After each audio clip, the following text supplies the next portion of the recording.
नमस्कार. Goa political league या आमच्या विशेष कार्यक्रमात मी सचिन कुटुळकर तुमचं स्वागत करतो. गोव्याची विधानसभा निवडणूक अखेरच्या टप्प्यात आलेली आहे आणि प्रचंड रणधुमाळे उडालेली आणि शेवटच्या टप्प्यामधली जी लगीन घाई आपल्याला आहे ती दिसून येते. या सगळ्या निवडणुकीमध्ये एक मतदारसंघ केवळ गोव्यात नव्हे तर सगळ्या देशभरात चर्चेचा ठरलेला आहे. तो मतदारसंघ म्हणजे गोव्याची राजधानी असलेला पणजी मतदारसंघ. आणि या पणजी मतदारसंघामध्ये एक असे उमेदवार आहेत जे स्वतःच्या कर्तृत्वानं स्वतःच्या बळावर या निवडणुकीला सामोरे जात आहेत. आपल्या सोबत आहेत उत्पल पर्रीकर. नमस्कार सर, तुमचं या कार्यक्रमात स्वागत. नमस्कार. या निवडणुकीला तुम्ही अपक्ष म्हणून पुढे जाताय. आम्ही बघितलंय की सध्या पणजीमध्ये जे आधीचं वारं होतं आणि आताचं वारं आहे याच्यात खूप फरक आहे. वाऱ्यानं दिशा बदलली असं अनेक लोकांचं म्हणणं आहे. तुमच्या अनेक कार्यकर्त्यांसोबतही आम्ही चर्चा केलेली आहे आणि त्यातून बोलताना असं आढळून आलंय की पणजीमध्ये हे वारे बदलाचे वारे वाहत आहेत. तुम्हाला कसा रिस्पॉन्स आहे आणि पणजीमध्ये तुमचं प्रचार कार्य कसं सुरू आहे? ना म्हाका पणजेन एक अत्यंत बरो रिस्पॉन्स मेळटा आनी तो खंय खंय हांव लोकांच्या घरा वता तो सेन्स जाता आनी तो आमच्या म्हणजे काय ताका शब्द उलोवपाची गरज नासता. ते एक चेहऱ्यार एक हास्य येता लोकांच्या, हातूनच तो समजपाक येता आनी एक बरो रिस्पॉन्स आसा. आनी तुमी म्हटल्या बदलाचे वारे तो बदलाव जातलो अशें निश्चितूच दिसपाक लागला. आम्ही पणजीच्या बद्दल जेव्हा बोलतो त्यावेळी आम्ही मनोहर पर्रीकर यांचं नाव वगळून कधीच पुढे जाऊ शकत नाही. गोव्याच्या राजकारणामध्येच नव्हे तर देशाच्या राजकारणामध्ये हे सगळ्यात मोठं हिमालया एवढं नाव आहे. कारण त्याच्या मागचे संदर्भ खूप वेगळे आहेत. मग ते पक्षाशी असलेली निष्ठा असू दे किंवा त्यांचं कर्तृत्व असू दे किंवा स्वतःची त्यांची एक व्यक्तिगत प्रतिमा असू दे. पणजीमध्ये प्रत्यक्ष तुम्ही ज्यावेळी आता लोकांशी इंटरॅक्शन तुमचं होतंय, तुम्ही लोकांशी सुसंवाद साधताय, पणजीमध्ये असे कुठले मुद्दे आहेत जे गेल्या काही काळात म्हणजे प्राधान्याने आपण बघितलं तर गेल्या 3-4 वर्षामध्ये जे पणजीकडे उपेक्षेने जो बघितला गेलेला आहे, कारण पणजीच्या लोकप्रतिनिधीकडून ते दुर्लक्ष झालेलं असेल, तर पणजीमध्ये असे कुठले ज्वलंत मुद्दे आहेत जे तुम्हाला हाताळावेसे वाटतात आणि तुम्ही ते सोडवाल? नाही, असे अनेक मुद्दे आसा. पण एक म्हणजे म्हाका जो रिस्पॉन्स मेळटा ते जे बाबाच्या हातून मेळटा, पण ते फक्त मनोहर पर्रीकर हे नावा खातीरूच मेळटा ना. मनोहर पर्रीकर म्हणजे what did he stood for हे पणजेकारांक सारखे खबर आसा. आनी ताच्या खातीर एक परत त्या मार्गान वचपाक हो एक रिस्पॉन्स आसा. मुद्दे खूब आसा. लोकांकडे डिस्कस करतना अनेक मुद्दे म्हज्याय हातून आयले. हांव स्वता पणजेच्या विसिनिटीन रावल्या खातीर म्हाका अनेक मुद्दे खबर आसा. एक अशें दिसून येता की जी लोकल बॉडी आसा गव्हर्नन्स, हातून पणजेचे बिझनेस एक्टिविटीन अनेक अडथळे निर्माण जाल्या. आनी हाचे एक मेन फंडामेंटल रिजन हांव ठरयता, कित्याक लोकल बॉडी पणजेन एक फॅमिली एंटरप्रायज जाल्ली आसा. आमदार एक, ताचो पूत CCPचो मेयर, अशें जाल्ल्या कारणान the interest of the people खंय तरी फाटीं पडपाक लागला आनी interest of the family business हो फुडें वचपाक लागला. And this is reflected in all the activities of the CCP. आमचें जें गव्हर्मेंट आसा पळय, इंडियन स्ट्रक्चर, हो चॅक एंड बॅलन्साचेर आसता. आनी चॅक एंड बॅलन्स तेन्नाच जाता जेन्ना विरोधी वेगळ्या वेगळ्या पोजिशनान आसतले.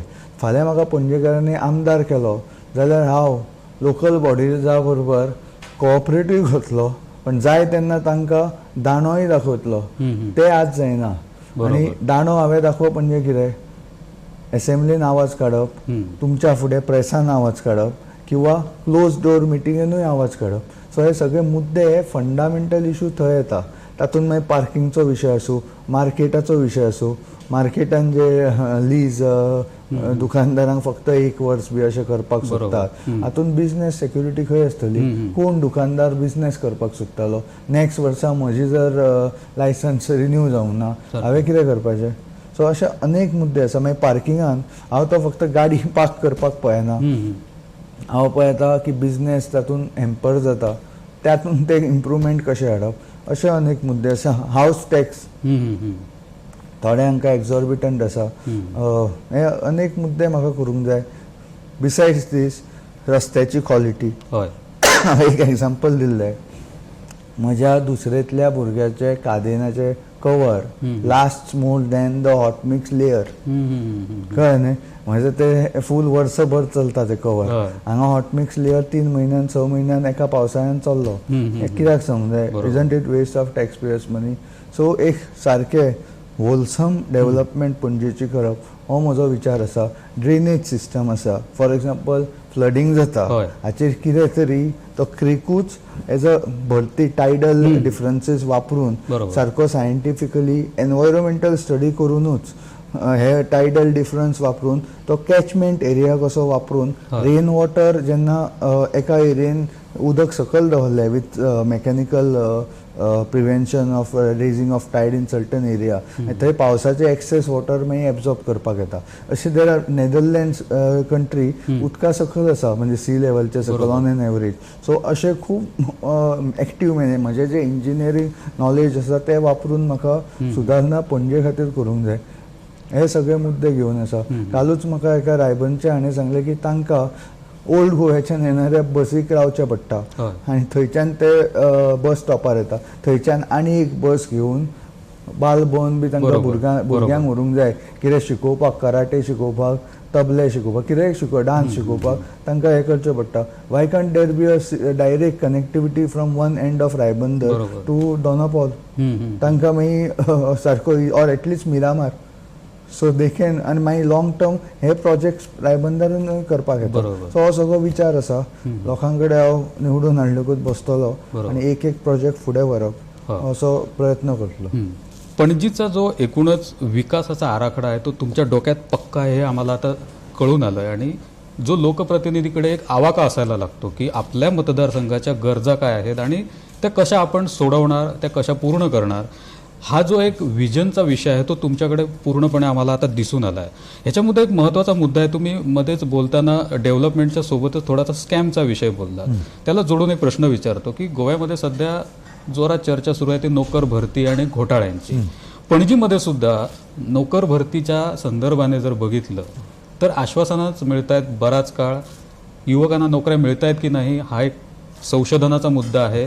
पणजीमध्ये सुद्धा जो काय थोडाफार आपल्याला हा निवडणुकीच्या काळामध्ये ऐरणीवर आलेला मुद्दा आहे रोजगाराचा, तर याच्याकडे तुम्ही कसं बघताय आणि काय करणार? कोणे तरी पयरूच ट्वीट केल्ले का खंय तरी फेसबुकार का खंय तरी व्हॉट्सॅपार म्हाका आयले की even cat and dogs have been promised government job in the current election. म्हाका असले हे करपाचें ना. आय वॉन्ट, हांव भुरग्यां कडेन उलयलो आनी मेन विशय कितें आसा, गव्हर्मेंट रिक्रुटमेंट कितेंय जाता, द प्रोसेस, कोणाचोच विश्वास ना प्रोसेसाचेर. आनी हांव हैराण आसा, एकट्याय आमदारान हाचेर एकूय आवाज काडूंक ना. फॉर एक्झाम्पल, जर एग्जामिनेशन दिता एका डिपार्टमेंटाची, सगळे हुशार भुरगे एकाच कॉन्स्टिट्युएन्सीन आसा आनी ते हुशार भुरगे त्या कॉन्स्टिट्युएन्सीन त्या डिपार्टमेंट ज्या मिनिस्टराचे आसा तातूनच आसा. पणजेन हुशार भुरगे ना, काणकोण हुशार भुरगे ना, पेडण्या हुशार भुरगे ना. सो जर एग्जामिनेशन दिवन तुमी सिलेक्ट करता भुरग्यांक, अशी डिस्क्रिपन्सी कशी जावं शकता? आनी खंयचोच आमदार हो आवाज काडो सुद्दां ना, उलय सुद्दां ना ह्या विशयाचेर. म्हणजे हातून मॅन्युप्युलेटेड म्हणून सारकें दिसता. आतां हो आवाज कोण काडटलो? 3-4 वर्सां पयलीं पणजेचो आमदार हो आवाज काडटलो. आतां फुडें हांव काडटलो आवाज.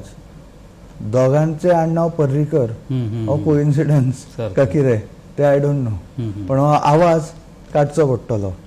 दुसरे हे स्कॅमां जातात आनी हे केल्योकूच आनी प्रोसेस. हांव म्हणटा तुमी एक एग्जाम दिया. भुरग्यांक सगळी कडेन 10-10, 20-20 एग्जामी दिवपाक लायतात, 10-10, 20-20 एप्लिकेशन दिवपाक लायता.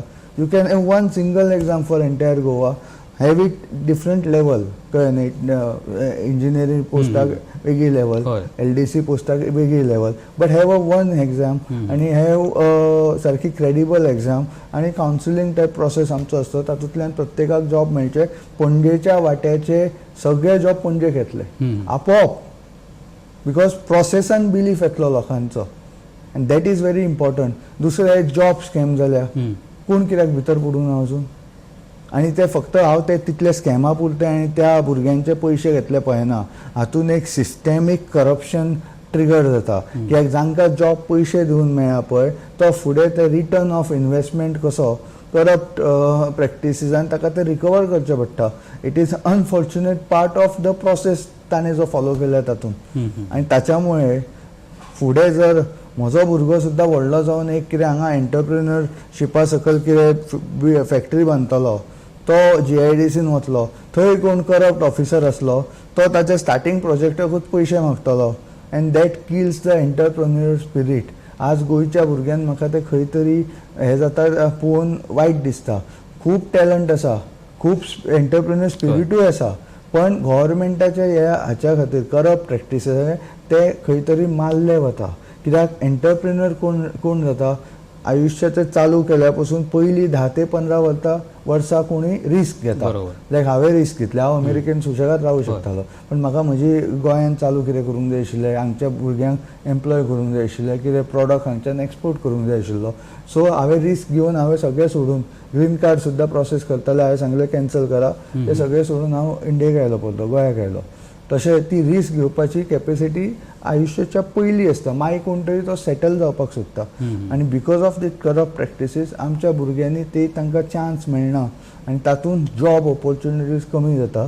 चडश्या भुरग्यांक गोंयच्या भायर वचचें पडटा, आवय बापायक गोंयांत एकटे दवरचें पडटा. आनी this is very heart breaking as far as I am concern. कित्याक हांव स्वता म्हज्या फॅमिलीन घरा आयिल्लो आसा, आनी तातूंत म्हज्या बापायक कितले आनंद मेळ्ळा की हांव अमेरिकेन सेटल ना जाता गोंयान आयलो, ताच्या बरोबर रावलो, हें म्हाका खबर आसा. तशेंच प्रत्येक आवय बापायक तो मेळचो हाच्या खातीर म्हजे प्रयत्न आसतले. बरोबर. आणि जो रोजगाराचा मुद्दा बरेच लोकप्रतिनिधी आपल्याकडे बोलतात, परंतु त्याच्यावर ठोस असं काहीतरी सोल्युशन निघत नाही, परंतु ते सोल्युशन काढायचा तुमच्याकडे ती इच्छा आहे आणि तुम्ही त्या दृष्टीनं विचार करणार आणि ती अंमलातही आणणार. ते सोल्युशन दित नाही, कित्याक तांचो फक्त तो रोजगार इलेक्शना पुरतो बरोबर, मतां मेळपाक. हांव म्हणटा म्हाका मतां 2 कमी मेळ्ळ्या जाता, पण म्हजे जे आयडियाज आसा ते म्हाका ऑपॉर्च्युनिटी सारखे इम्प्लिमेंट करपाक मेळची, ताचेर हांव आवाज काडटलो एसेंब्लीन, गव्हर्मेंटाक लॉबी करतलो, प्रेशरायज करतलो to move this in that direction. बरोबर. आणि ह्या तुमच्या राजकीय पुढच्या ज्या महत्वाकांक्षा आहेत त्या खूप क्लिअर आहेत. म्हणजे तुम्हाला पणजीचं प्रतिनिधित्व करत असताना फक्त पणजी नव्हे तर तुम्ही राज्याचा पूर्ण मॅप पणजीतूनच गोव्याला लिडरशिप मिळाली एवढ्या वर्ष. आणि लिडरशिप म्हणजे मी पोस्ट नाही म्हणत, म्हणजे पोस्ट म्हणणं म्हाका ऑप्शनां खूप दिल्ली म्हणटात, पण 99.9% पॉलिटिशियन ऑप्शनां घेवपाक पळयता. I am happy to say that I am the 0.1% politician जो इजी ऑप्शन नाका म्हणटा. हांव लोकां खातीर कठीण ऑप्शनाचेर वचपाक तयार आसा. म्हाका तुमची इजी ऑप्शनां नाका टू कॉम्प्रोमायज सम हे, because the post is not important for me. My ideas are important for me. I am very clear about this. पणजीच्या राजकारणाबद्दल आम्ही बोलतो आणि एकूणच सगळा आढावा आम्ही घेतो सध्याच्या राजकारणाचा ह्या निवडणुकीपुरता. तर कुठेतरी असं दिसून येतंय की एका बाजूला एक विचारधारा आहे जी क्लीन पॉलिटिशियनच्या बाजूने आहे आणि दुसरीकडे विचार चालू आहे तो क्रिमिनल बॅकग्राऊंडच्या लोकांचा. आणि ह्या 2 विचारधारांमध्ये काही मतदार असे आहेत ते कुंपणावरचे मतदार म्हटले जातात. ह्या बाजूला जावं की ह्या बाजूला जावं ह्या द्विधा मनावस्थेत आहेत.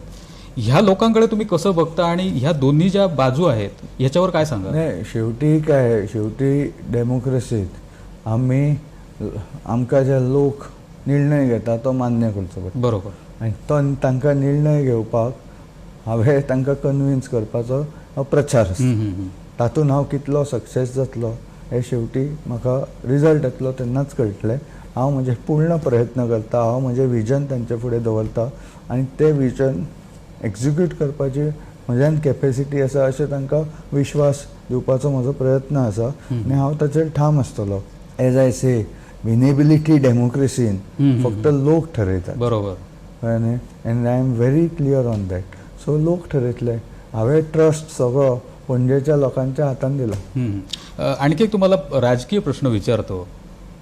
भाजपचे निवडणूक प्रभारी आहेत देवेंद्र फडणवीस, ज्यांच्यासोबत तुम्ही अनेक वेळा निवडणुकीपूर्वी भेटलेला आहात आणि पणजीच्या राजकारणावर तुमचं बोलणं झालं होतं. त्यांनी मध्यंतरी एक विधान केलं की आम्ही उत्पल पर्रीकरांना असा एक ऑप्शन दिला होता की 5 वर्षानंतर तुम्हाला आम्ही भाजपचं तिकीट देऊ आणि त्यासाठी सध्याचे भाजपचे जे आमदार आहेत ते सुद्धा म्हणजे जे भाजपकडे आलेले आहेत ते सुद्धा ॲग्री आहेत आणि तुम्ही हे तिकीट 5 वर्षानंतर घ्या, सध्या तुम्ही कोऑपरेट करा.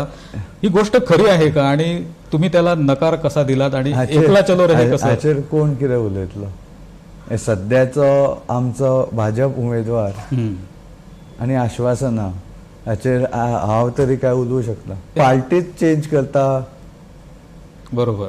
तांची कसली आश्वासनां कोण आश्वासनाक कितें तरी वेट आसूंक जाय. बरोबर. हांव परत परत म्हणटा, म्हजो शब्द म्हाका खूब important. If I lose that credibility गेली जाल्यार आय लूज एवरीथींग. पण सगळ्यांचें तशें नसता.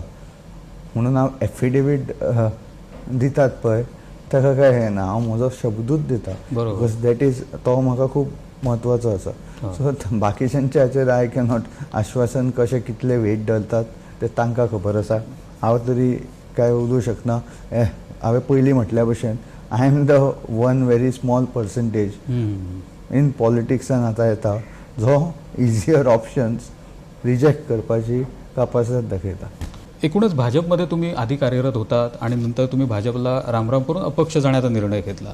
आज कुठेतरी असं वाटतंय का की कारण बऱ्याच ठिकाणी आम्ही बघितलंय की भाजपनं बॅलन्स जो निर्णय घ्यायला पाहिजे होता तो घेतलेला नाही. कुठेतरी असं झालंय की एका बाजूला सांगायचं की तुम्ही आम्ही घराणेशाहीच्या विरोधात आहोत, दुसऱ्या बाजूला लगेच घराणेशाहीला पाठिंबाही द्यायचा. म्हणजे हा बॅलन्स भाजपकडे कसा का हल्ला? आणि तुम्ही मध्यंतरी एक विधान केलं होतं की हा भाजप उरलेला नाही तर पणजीपुरता तो भाजप झालेला आहे. ह्याच्यावरही तुम्ही काय सांगा? नाही, याच्यावरती मी आता अजून त्याच्यात जायची आवश्यकता नाही आहे. हे सगळ्यांना लोकांना जो सपोर्ट मला मिळतो याच्यात माझे विचार हे लोकांचे पण विचार जुळतात याचे एक प्रमाण आहे. बरोबर. बाकीचे प्रश्न तुम्ही भाजपच्या नेत्यांनाच विचारावे लागणार. मी त्याचं सध्या तरी माझा फोकस पणजी आहे आणि पणजींतल्यान निवडून येऊन पणजीचे लोकल इश्यूज फुडें व्हरपाचे. त्याच बरोबर एक गोंयचे जे व्हडले हांवें इश्यू मांडल्या, जॉब, बिझनेस, एंटरप्रिन्युअरशीप, एक्सोडस जाता भुरग्यांचो तो प्रिवेंट करप, हे सगळे इश्यू सॉल्व करपाक खंय तरी हांव धाकटोसो वांटो दिवचो हो म्हजो प्रयत्न आसतलो. आनी ताच्या खातीर म्हाका संदी म्हजो आतां बाबाचो बिझनेस आशिल्लो तो म्हाका डायरेक्ट मेळटा इनहेरिटन्स. हो म्हाका लोकां कडेन कौल घेवचो पडटा आनी ती हांव प्रयत्न करता आनी लोक म्हाका दितलो असो म्हाका एक विश्वास आसा. बाकीचे सगळे तांच्या हातान. हो, कारण ज्यावेळी मनोहर पर्रीकर यांनी विधान केलं होतं की आपली मुलं राजकारणात यावी याला माझा विरोध असेल, परंतु ती जर येत असतील तर स्वतःच्या हिमतीवर त्यांनी राजकारणात यावं आणि तेच शब्द आज खरे होत आहेत. उत्पल पर्रीकर यांच्या या निर्णयामुळे ते स्वतःच्या हिमतीवर पुढे आलेले आहेत. आता सगळा निर्णय जो आहे तो पणजीकरांच्या हातात आहे. जाताना तुम्हाला एक आणखी प्रश्न विचारतो की पणजीमध्ये आम्ही बघतो मोठ्या प्रमाणात युवक आहेत, युवती आहेत आणि दुसऱ्या बाजूला पणजीमध्ये जी ग्राउंड्स आहेत, कमी आहेत ग्राउंड्स परंतु आहेत पणजीमध्ये, पण त्याचा फारसा असा उपयोग होताना दिसत नाही. त्याचा वेगळ्याच कारणासाठी बहुतेक वेळा उपयोग होतोय. तर पणजीमधली ही जी एक वेगळी बाजू आहे, स्पोर्ट्ससाठी जी ग्राउंड्स उपलब्ध करायला पाहिजेत किंवा त्या फॅसिलिटीज उपलब्ध करायला पाहिजेत, तो जो एक वेगळा वर्ग आहे स्पोर्ट्ससाठी, त्या यूथकडे तुम्ही कसे बघतात आणि या विषयावर तुम्ही कसं मत मांडाल? नाही, यूथ हा एकदम म्हणजे पुढचं भारताचं आणि गोव्याचं भविष्य ते ठरवणार आहे. सो हे अनेक मुद्दे ॲक्च्युअल ग्राउंडवरती उतरवायचे याच्याकरता माझा प्रयत्न असणार. स्पोर्ट्समध्ये पण कसं मुलांना प्रोत्साहन देता येईल, एज्युकेशन सिस्टम पण आमची थोडी चेंज व्हायला पाहिजे. बरोबर. कारण त्याच्यात असं दिसून येतं की आम्ही एक असा फॅक्टरी असेंब्ली टाईप इथून मुलाला घातलं की तिथून बाहेर येणार तेच शिकून. मी अमेरिकेत पण शिकायला गेलो, तिथे फ्लेक्सिबिलिटी खूप असते. स्पोर्ट्समध्ये यायला त्यांना त्याचे क्रेडिट्स मिळतात. बरोबर. एक इम्पॉर्टंट फॅक्टर आहे. कारण इथे अभ्यास म्हणजे गणित, सायन्स हे महत्त्वाचे आहेत, पण ज्यांना स्पोर्ट्सच्या दिशेने जायचे आहे त्यांना त्याचं पण एक व्हॅलिड क्रेडिट्स मिळायला पाहिजे पुढे जायला. आणि त्याच्यावरती एक एज्युकेशन पॉलिसीवरती काम करावं लागणार. आणि बाकीचं लोकल लेवल जे काय असेल त्याच्यात मी प्रयत्नशील राहील. पणजीच्या प्रत्येक कंगोऱ्याचा आढावा उत्पल पर्रीकर यांनी या मुलाखतीमध्ये घेतलेला आहे. पायाभूत सुविधांपासून ते राजकीय परिस्थितीपर्यंतचं त्यांचं आकलन हे मनोहर पर्रीकरांच्या तोडीचं आहे असं म्हटलं तर वावगं ठरू नये, कारण त्यांनी त्या दृष्टीने अगदी तो विचार आपल्यासमोर स्पष्टपणे मांडलेला आहे. सर, तुम्ही जाता जाता एकदा सांगा, तुमचं निशाण कोणतं आहे, तुम्हाला मिळालेलं चिन्ह कुठलं आहे, आणि पणजीच्या मतदारांना, जो पणजीचा मतदार आहे ज्याला सध्या खूप आमिष दाखवली जात आहेत आणि खूप वेगळ्या प्रकारे प्रचार चाललेला आहे, या सगळ्या पार्श्वभूमीवर ह्या शेवटच्या टप्प्यामध्ये, हा क्रुशियल टाइम आहे, ह्या टप्प्यामध्ये तुम्ही काय आवाहन कराल आणि तुमच्या चिन्हावर त्या लोकांनी कसं काय व्यक्त व्हायला पाहिजे? नाही, मी पणजेकरांना इतलेच आवाहन करतलो की हांवें एक कॉन्शियस डिसिजन घेतला, एक पणजेक बऱ्या समृद्ध आणि सुरक्षीत मार्गार व्हरपाचे. तुमी तातूंत म्हजो हातभार लावचो आणि म्हाका सपोर्ट करचो. आणि म्हजें चिन्ह जावन आसा मायक, म्हणजेच व्हॉइस ऑफ पणजेकर. जो त्यांचं चिन्ह दिलेलं आहे, त्यांना सिम्बॉल दिलेला आहे या निवडणुकीत, तो माईक आहे आणि व्हॉइस ऑफ पीपल असं त्यांनी म्हटलेलं आहे, लोकांचा आवाज असं म्हटलेलं आहे. त्यामुळे आता पणजीच्या लोकांवर सगळी खरी जबाबदारी आहे की कुठल्या बाजूला आपल्याला जायचं आहे. कारण एका बाजूला स्वच्छ चारित्र्याचा, उच्च शिक्षित आणि सक्षम उमेदवार आहे, जो पणजीकरांच्या प्रत्येक प्रश्नाशी पूर्णपणे त्याला त्याची जाणीव आहे आणि ते प्रश्न सोडवण्याची त्याच्यात धमकही आहे. कारण स्वतःच्या हिमतीवर, स्वतःच्या बळावर, कार्यकर्त्यांच्या बळावर, पाठीराख्यांच्या बळावर तो आज उभा राहिलेला आहे आणि या निवडणुकीला सामोरा जातोय. आणि येणाऱ्या काळामध्ये, येणाऱ्या या विधानसभा निवडणुकीमध्ये जे पणजीकरांसमोर पर्याय आहेत, त्या पर्यायांमधला हा पर्याय सक्षम आहे की त्या पर्यायाला आपण कशा प्रकारे स्वीकारलं पाहिजे हे शेवटी मतदार ठरवत असतात. परंतु ही विधानसभा निवडणूक जर आपण बघितली तर गोव्याच्या राजकारणात नव्हे तर देशाच्या राजकारणात महत्त्वाची ठरणार आहे. कारण जी तत्वांची लढाई आजपर्यंत ज्या पक्षानं जोपासली होती, त्या पक्षाकडून आज तत्वांशी कुठेतरी तडजोड होताना दिसतंय आणि त्याच तत्वांना घेऊन जाणारा एक नेता पणजीसारख्या राजधानीच्या शहरामध्ये आपली उमेदवारी देऊन स्वतः उभा ठाकतोय आणि एकूणच मतदारांना आवाहन करतोय की आज जो वारसा तुम्हाला आतापर्यंत मिळाला होता, स्वच्छ चारित्र्याचा, चांगल्या राजकारणाचा, पारदर्शी राजकारणाचा आणि एका सकारात्मक राजकारणाचा, तो वारसा पुढे नेण्यासाठी आपण उभा राहिलेलो आहे. आता मागे येऊन उभं राहायचं की तुम्ही कुठला निर्णय घ्यायचा हे शेवटी मतदारांनी ठरवायचं आहे. परंतु या विधानसभा निवडणुकीमध्ये उत्पल पर्रीकर हे अपक्ष उमेदवार आहेत, पणजीमध्ये ते उभे राहिलेले आहेत आणि या येणाऱ्या विधानसभा निवडणुकीमध्ये ही जी पणजीची जागा आहे ही अत्यंत महत्त्वाची भूमिका बजावणार आहे. आणि याच मुद्द्यावर आम्ही या ठिकाणी थांबतो आहोत. उत्पल सर, खूप शेवटच्या टप्प्यामध्ये आज तुम्ही खूप बिझी होता, परंतु तुम्ही त्यातूनही वेळ काढलात आणि आमच्यासोबत सविस्तर चर्चा केली. पणजीचं तुमचं जे पणजी संदर्भात असलेलं व्हिजन आहे ते तुम्ही आमच्यापर्यंत पोहोचवलं, लोकांपर्यंत पोहोचवलं, त्याबद्दल खूप खूप धन्यवाद. तुम्हाला येणाऱ्या विधानसभा निवडणुकीसाठी आमच्याकडून खूप साऱ्या शुभेच्छा. तुम्ही यशस्वी व्हावेत अशी आमच्याकडून तुम्हाला शुभेच्छा. धन्यवाद. तुर्तास आम्ही इथेच थांबतो. कॅमेरामन कानिफनाथ तारीसह मी सचिन खुटवळकर, गोवन वार्ता लाईव्ह, पणजी.